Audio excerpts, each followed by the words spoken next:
안녕, 민규쌤입니다. 자, 37, 38차 시 개화 정책을 둘러싸고 갈등이 일어나다 부분 살펴보도록 하겠습니다. 자, 이전 차시 진단 평가부터 먼저 마무리를 짓고 시작을 해보도록 하죠. 1번입니다. 자, 이것은 조선이 외국과 맺은 최초의 근대적 조약이자 불평등 조약이었다. 우리가 흔히 아는 명칭 강화도 조약도 정답이 되고요. 또 혹은 조일, 수호, 조규라는 명칭 기억하면 되겠죠. 자, 그 다음입니다. 2번 조선이 최초로 수교를 맺은 서양 국가는 어디입니까? 바로 미국이 되겠죠. 그래서 조미수호 통상조약을 체결했습니다. 자, 이제 개화정책을 둘러싼 갈등 살펴볼 텐데요. 개화정책의 추진 보겠습니다. 첫 번째, 지금 이 개화정책이라고 하는 것은 1880년을 기점으로 보면 되겠습니다. 우리가 드디어 문호를 개방하고 나서 이제 최초의 개화정책의 첫 발을 내딛는 거야. 개항 이후 1876년 이후. 자, 그래서 최초로 개화정책을 추진하기 위한 총괄기구로서 통리기무아문이라는 것을 설치합니다. 자, 아문은 뒤에도 이제 몇 번 나올 텐데 원래는 특별한 일을 하기 위해서 설치하는 임시기구를 보통 아문이라고 설치를 했습니다. 그런데 나중에는 갑오개혁 시기에 이제 6조 의정부 6조 체제를 8아문 체제로 바꾸기도 해. 물론 금방 7부로 다시 정리를 합니다. 자, 아문. 자, 어떤 일들을 통으로 관리하는 기구다라고 보시면 되겠지. 개화정책을 총괄하는 기구였고요. 외교, 무역, 군사 등의 업무를 담당했어. 그리고 통리기무아문 밑에 각각 업무를 분화해서 12사를 설치했습니다. 요것도 같이. 자, 그리고 군제 개편을 하게 됩니다. 우리가 사실은 서양 열강으로부터 가장 크게 느꼈던 것은 그 서양 열강들의 강력한 군사력이었어. 군함에서 내뿜어지는 어마어마한 포였단 말이야. 그러니까 이 새로운 군제 개편을 하게 되고요. 여러 무기들을 받아들이려는 시도를 하는 것이지. 그래서 조선 후기의 중앙군이 5군영이었죠. 이건 기억나지? 훈련도감을 시작으로 해서 금이형까지 이게 5군영이었는데 이것을 두 개로 통폐합합니다. 무의형과 장어형으로 통폐합하고 신식부대인 별기군을 창설했다. 때론 이 별기군을 원래 공식적으로 교련병대라고 부르기도 했습니다. 자, 그래서 이 별기군은 신식군대였고 우리가 신식군대를 지휘해본 경험이 없죠. 그래서 일본인 교관을 초빙해서 훈련을 시키기도 합니다. 자, 문제는 뭐냐면 사실은 이 과정에서 신식군대와 구식군대에 대한 차별이 발생했다라는 거야. 이 신식군대에 대해서 굉장히 수준 높은 대우를 해줬다라면 이 구식군인들은 나중이 되면 월급도 제대로 못 받는 처지로 전락을 하게 됩니다. 그래서 이 구식군인들이 불만이 점점 쌓이게 된다. 그게 나중에 이모군란이라고 하는 사건으로 빵 터지게 됩니다. 자, 그리고요, 우리가 이제 개화정책을 추진하는 과정에서 외국의 여러 사례를 공부할 필요가 있겠지. 그래서 사절단을 파견해 외국에 발달된 문물을 보기 위한 사신이야, 사신. 그래서 먼저 파견한 것이 수신사입니다. 수신사. 자, 수신이라고 하면 뭔가 받아들인 것 같지? 수신이 받다라는 의미잖아. 그래서 일본에 파견을 했는데요. 1차 수신사는 1876년에 김기수 일행이 파견됩니다. 조일소주교 강화도 조약을 체결한 직후에 일본의 요청으로 우리가 사신을 파견했다. 그래서 일본에 발달된 문물, 근대 시설들을 시찰했고요. 조금 더 중요하게 다룬 것이 2차입니다. 1880년 김홍집 일행이 파견이 되고요. 이때 갔던 이유는 사실은 그동안 불평등한 조약이었던 강화도 조약, 이게 얼마나 불평등한 것인지 우리도 이제 깨달았어. 그래서 이것을 개정하기 위해 파견했던 것이 김홍집 일행입니다. 그런데 이거 성공했다 못했다? 성공하지 못했다. 대신 김홍집이 당시에 책 하나를 들고 옵니다. 조선 책략이라는 책이었고, 자, 이 책에 무슨 내용이 있었어? 미국과 연합해야 된다라는 얘기가 있었죠. 그래서 이 조선 책략이 들어오고 나서 조미 수호 통상조약을 체결하는 계기가 되기도 했지. 그리고 밑에 또 나올 텐데요. 이 조선 책략이 들어오게 되면서 미국과 조약을 체결해야 된다라는 국내 여론이 형성돼. 그 여론에 대해서 당시 통상수교 자체를 거부했던 위정척사파 세력들은 아니야, 미국과 교류하면 안 돼 라고 하는 반발을 일으킵니다. 영남 지역에 유생 10,000명이 서명을 해서 개화정책 추진, 미국과의 수교 반대를 벌이는 영남 만인소라고 하는 것도 제출이 되었다. 자, 그래서 2차 수신사를 조금 더 주목해서 볼 필요가 있다. 자, 그 다음 조사 시찰단입니다. 자, 역시 일본에 파견한 것이고요. 1881년인데 일본에 박정량, 어윤중, 홍영식 같은 인물들을 비밀리에 파견했습니다. 왜? 자, 당시 국내에서 개화 반대 여론이 들끓었기 때문이야. 대표적인 것이 이 위정척사 세력입니다. 이 당시에 영남 만인소 이런 것들을 제출했던 위정척사파. 개화 반대 여론이라고 하면 위정척사파 세력이야. 자, 그래서 몰래 암행어사에 그 관직을 주고 일본에 보내는데요. 일본의 근대시설, 법률, 제도 이런 것들을 조사합니다. 자, 그래서 우리가 이 수신사와 조사시찰단, 영선사, 답례사절단 등등 다 뭐 하려고 그래? 우리 근대화 정책, 개화 정책 추진에 참고하려는 것이었죠. 자, 그래서 일본에 벌써 3번이나 사절단을 파견했고 일본의 발전 양상을 우리 눈으로 직접 보고 돌아왔다는 것이다.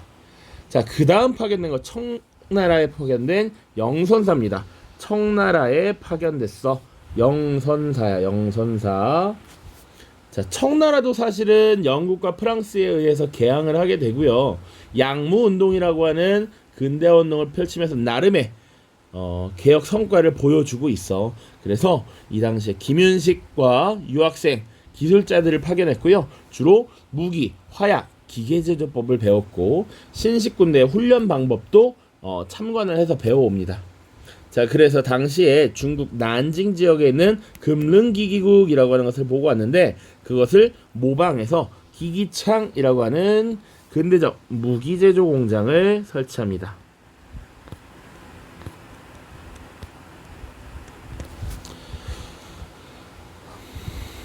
자, 사절단 마지막이야. 답례사절단이라고 되어 있고요. 예전에 우리 보빙사라고 부르는 사절단이었습니다. 자, 그래서 미국과의 수교 이후에 이거 뭐 얘기하는 거야? 조미소 통상조약 얘기하는 거죠. 그래서 미국에서는 이제 외교관인 공사를 조선에 파견합니다. 이에 대한 답례로서 사절단을 파견했고요. 민영익, 육일준 이런 인물들이 미국의 근대 시설을 시찰하고 돌아왔다. 요 정도 보시면 되겠습니다. 자, 이렇게 지금 개화 정책을 추진하는 과정에서 통리기무하문 설치, 개화 정책을 총괄하는 기구, 그리고 군제 개편, 외국의 발달된 문물을 받아들이기 위한 사절단 파견이 이루어지고 있어. 이런 것들을 반대했던 세력들도 있었습니다. 그들을 위정척사 세력이라고 부릅니다. 자, 한자야, 한자. 그래서 정은 바른 것이야. 그리고 사는 사악한 것입니다. 바른 것을 호위, 지키고 사악한 것을 배척한다라는 의미입니다. 의미 보시면 자, 성리학적 사회 질서를 지킨대. 이 지킨다는 게 위라고 하는 거지. 그럼 이 성리학적 질서가 바로 바른 것이죠. 이게 정입니다. 정.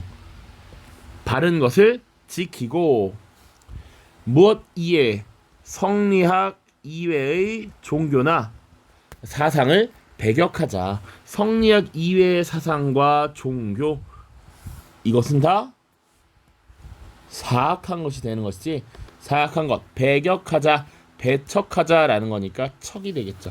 위정척사입니다.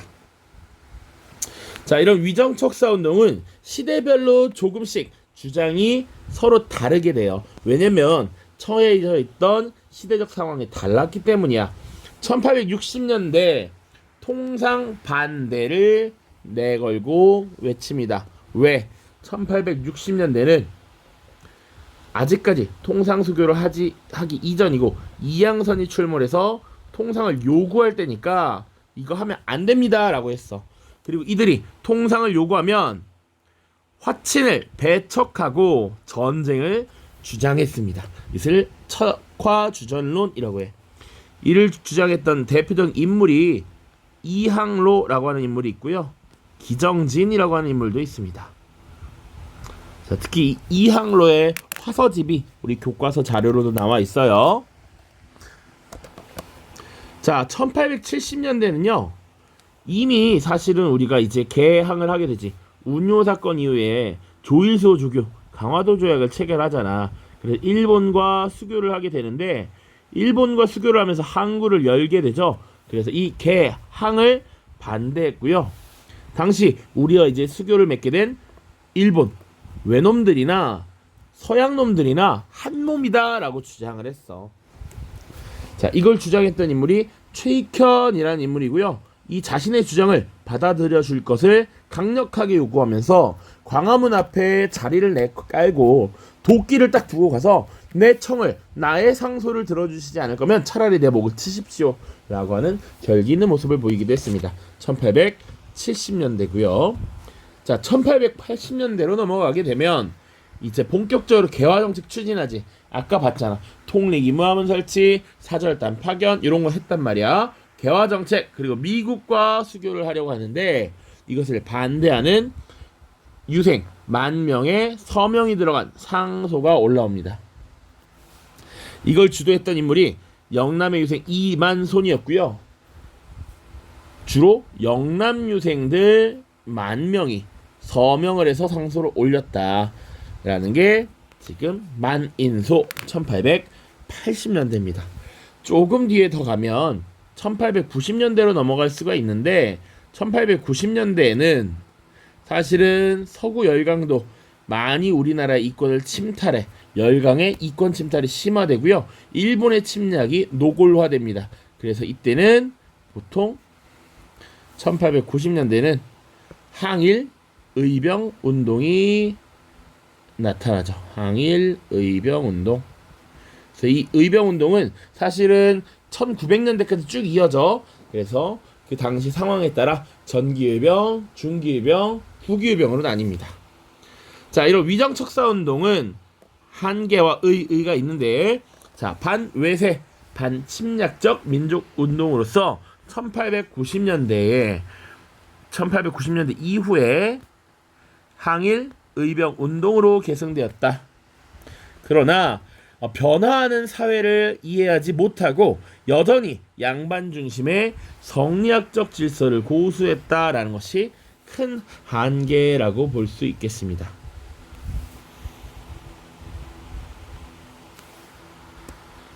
자, 이어서 이제 임오군란 살펴보고 마무리를 짓도록 하죠.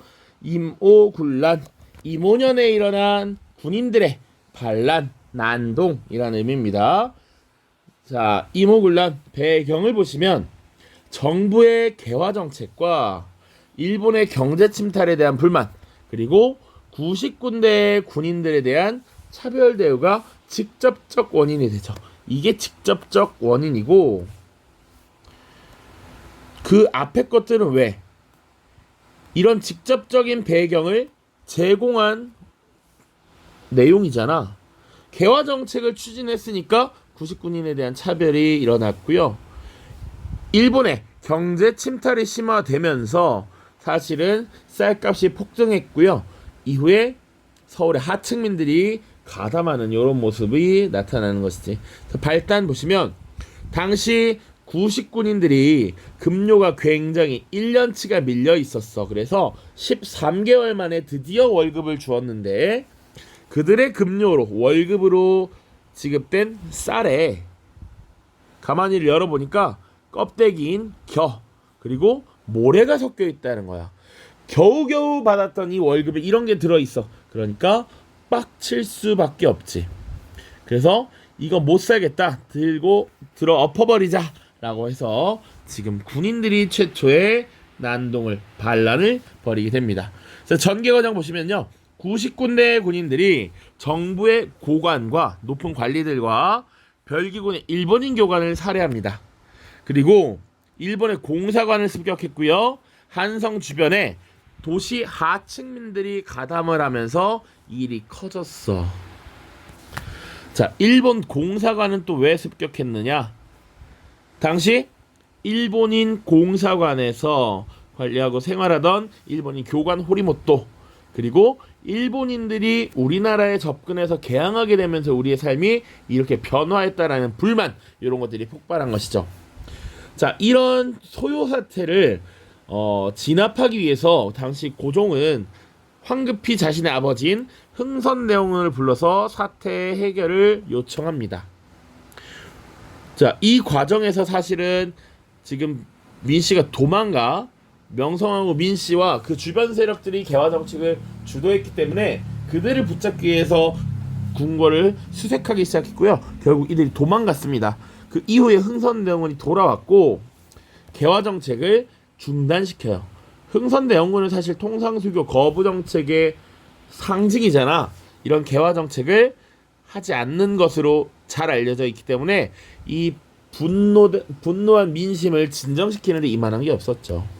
그런데 도망가 있던 민씨 세력이 청나라에게 이 사태의 진압을 요청했고요. 결국 청나라의 군대 3천여 명이 들어와서 이모군란을 진압하게 됩니다. 그리고 이 혼란의 원인이 흥선대원군에게 있다라고 하면서 흥선대원군을 청나라로 압송해가고요, 납치해가고 민씨 세력이 다시 권력을 잡으면서 끝나버렸습니다. 자, 결과도 잘 보셔야 됩니다. 청나라가 지금 군대 3,000명이나 보내서 이모군란을 진압해줬어. 봉사하러 왔니? 아니란 말이야. 대가를 바랄 거라고. 청나라의 내정 간섭이 심해졌습니다. 자, 청나라의 군대 3,000명이 지금 여기 주둔하게 되었고요.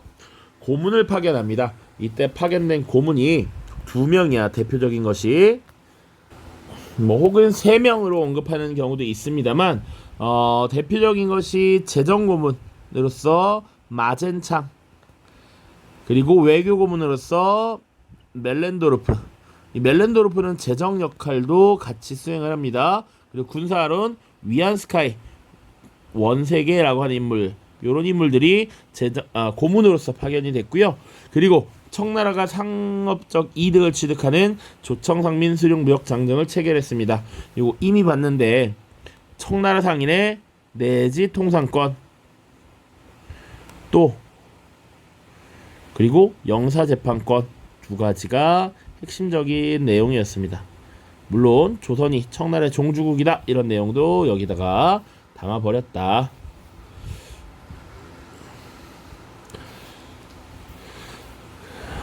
자, 그리고요, 일본과도 조약을 체결하게 돼. 왜냐면 일본인 교관 호리모토가 암살당했고요, 공사관이 습격당했어. 그래서 이거에 대한 대안으로서 재물포 조약을 체결합니다. 자, 그래서 이제부터 일본 공사관에 호위병, 경비병이 주둔할 수 있도록 허가를 해주고요, 이 사태에 대한 배상금을 지불합니다. 그것이 재물포 조약이었다. 그래서 이 이모군란의 결과 체결된 조약하면 조청상민 수륙 무역 장정, 그리고 재물포 조약 2개가 있습니다. 오른쪽 보겠습니다. 1번, 다음 자료를 보고 빈칸에 들어갈 알맞은 말을 써보자. 신식무기인 소총으로 무장한 별기군이라고 되어 있고, 개항 이후에 조선은 개화정책을 총괄하는 기구로 통, 리, 기무, 아문을 설치했고요. 신식군대인 별기군 혹은 교련병대를 창설하였죠. 2번입니다. 다음 자료를 보고 위정척사운동을 정리해보자. 서양인을 공격한다면 나라와 전통을 보존할 수 있다. 그러나 서양인과 화친한다면 인류가 금수의 지경으로 빠질 것이다. 화친해야 된다, 말아야 된다. 화친을 하지 말아야 된다. 화친을 배척하고 지금 서양인을 공격하면 전쟁하자는 거지. 척화 주전론이죠.